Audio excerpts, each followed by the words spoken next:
Barry Windham, after a short run as the Widowmaker, Barry Windham is going to stop showing up for the WWF, and that's going to put an end to his run in 1989. You know, a lot of the rumors at the time were that it had to do with money or disappointment with his creative or whatever the usual thing is for wrestlers to stop showing up at work. Yeah. But according to Barry himself, it had everything to do with the counterfeiting scandal his family was dealing with at the time. Ted, I know that you knew Blackjack Mulligan and Kendall Windham. Do you remember anything about this whole counterfeiting scheme that they all got tied up in? No, I mean, again, I was oblivious to that. Kendall and Blackjack Mulligan went to federal prison because they were counterfeiting $20 bills. I didn't know that. Yeah, how about How, that? how could, this is amazing, brother. I mean, yeah, I don't know where it's like, maybe I just did my own thing and went home and didn't bother. But something like that, you would think I would know. I mean, Blackjack Mulligan, I mean, he was a great big guy, and he and Dick Murdoch were good friends, and him and Murdoch were going to partner up and kind of take over the Amarillo territory, but it never really happened. But good gosh almighty, I just never heard that. That's just incredible. And of course, my family's going through some crap here with the state of Mississippi, and I haven't done a thing wrong. Neither has my son. And it's one of those things. Well, the guy who was the director of the Department of Health and Human Services, who was the one we went to work for, he's the guy. They've already slapped him on the hands, and I guess he's on under house arrest. And he lives down in South Mississippi. His name's John Davis. And I said that's the scoundrel. If there's a scoundrel in this whole thing, it's him. So I guess we're not really not to be talking about it, but Teddy's, we're still not sure what's going to happen there. Man, it's funny because there's all these narratives that float around on the internet. Then there's the narratives you get to hear on the news, and then there's the real story behind things. Yeah. And I know that we're not able to discuss it at length yet. Rest assured, though, down the line, I think you and I are gonna have a lengthy conversation on this podcast about what happened. We will. I guarantee that. That's going to be one to stay tuned for, folks. Well, okay, so you didn't know about the counterfeiting thing with Blackjack and Kendall Windham, which is absolutely wild. But again, I think for reference, a lot of people commented last week on the fact that you didn't know about the racist comments from Hulk Hogan that I smartened you up on. And folks, the fact of the matter is that all of us as wrestling fans are constantly scrolling the internet. We're reading the dirt sheets. We're hearing all this narrative. Ted is not involved in that world. To Ted, this was just his job. Yeah. I don't read all that crap. No. So for the fans listening in, who I mean, that dude. I'm grateful. I'm eternally grateful for fans and for and for their support.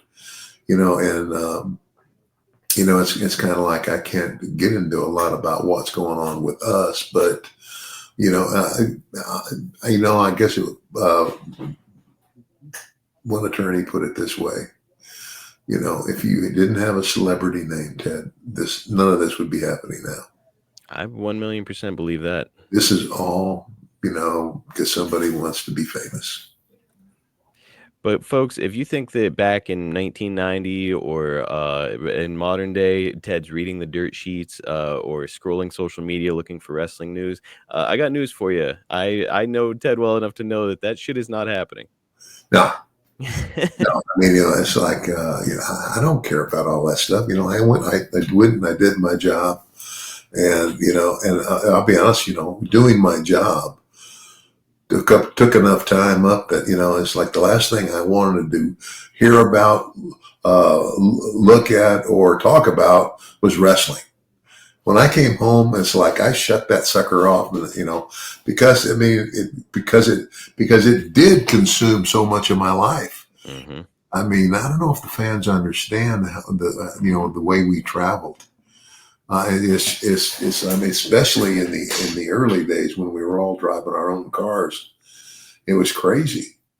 And I would I would venture to get like, you were waking up in hotels, and you told me you had to look at the phone to remember what city you were in, yeah, in the hotel room. I would venture to guess that you didn't even think about Blackjack Mulligan in the entire year of 1990, let alone know what was going on with him, yeah, in this no, counterfeiting scheme.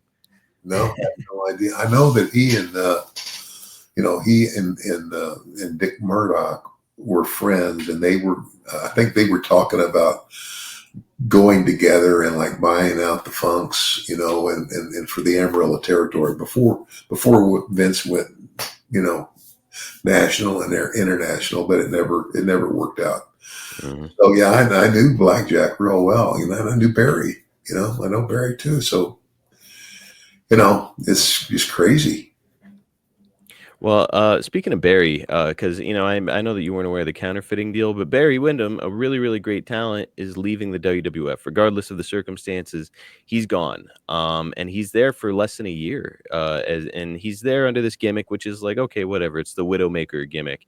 But Barry himself has said that he was in the best shape of his life during this period. I mean, he was big, he was strong, he was really kind of ready for this moment, and then it just doesn't really work out. So, Ted, I want to ask you, do you think that Barry had what it took to become like a top heel in the WWF, or do you think he was lacking the promo skills necessary for success there? Well, again, I wasn't around Barry for a long enough period of time. It's not. It's like I didn't work with him day in and day out, for several months where I could, make an evaluation. Yeah, very, very, very good. Very good wrestler. Could he have been a top heel? Possibly. I mean, both. And I'm saying this because, and I think you would find this to be true too. Most of the guys who got into wrestling because their father was a wrestler make it. Hmm. They don't make it because they're shown any favoritism. As a matter of fact, it's a little bit harder, when you've got a name to live up to do it. Barry had a huge leg up stepping into the door in wrestling. Very, very talented. I mean, I've heard guys like Arn Anderson and a lot of others say like probably the best in ring worker they'd ever laid eyes on, especially for a guy his size. So unbelievably skilled. It's just, sometimes things just aren't a good fit, and it seems like that was the case for him in the WWF by and large. Yeah, yeah.